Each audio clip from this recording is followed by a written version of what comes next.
So let's focus on the hacking skills portion of what we think is data science.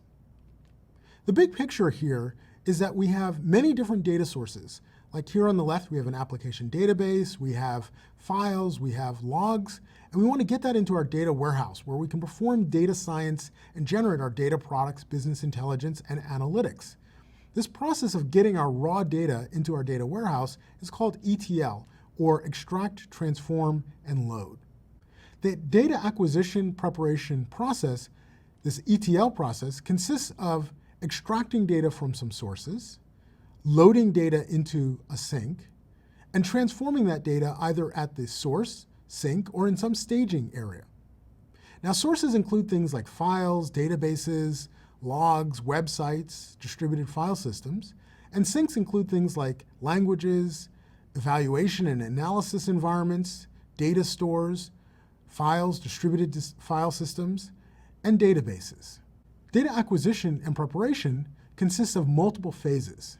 We have to characterize the data, then we have to clean the data, and then we have to integrate the data into our system and along with existing data that we have. We have to do this very efficiently in terms of space and time.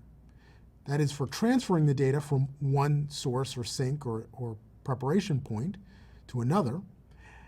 That process involves serializing and deserializing the data. When we read it from a file into memory, that's a very expensive operation. The same for writing it back to a file, and the same for reading it in from the network or writing it out to the network. Now, we create pipelines or workflows that consist of many stages. So here's a transformation pipeline that takes us from a data science file that contains a bunch of information to a mail message that contains a count of the characters, words, and lines in that file. And we do this using a set of Unix pipes and filters. So we start by concatenating the file. We pipe it into the word count program. The word count program determines the characters, the words, and the lines, and then we pipe that result into the mail program, which sends a message to someone with the subject word count.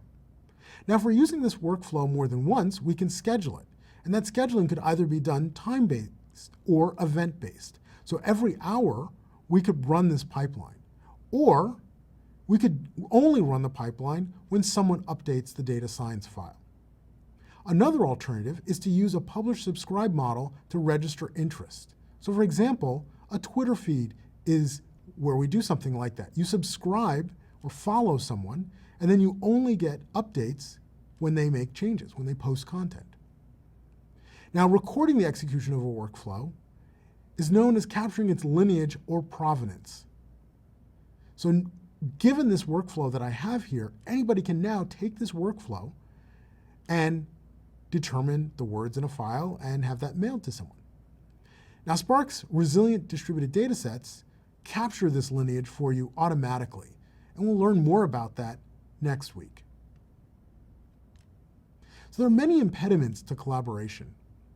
The diversity of tools and programming and scripting languages that we have makes it very hard to share. I use Python, you use Java. How do we share a Python script with someone who uses Java? It's not very easy to do that. Also, it's very difficult sometimes to find a script or a result that someone else has already computed. It's much simpler to just write the program from scratch. So an interesting question is, how could we fix this problem?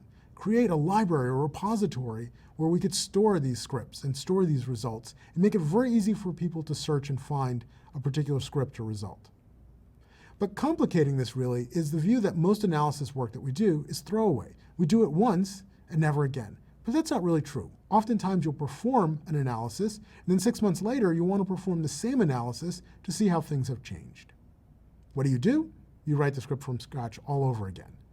Not really a very good approach.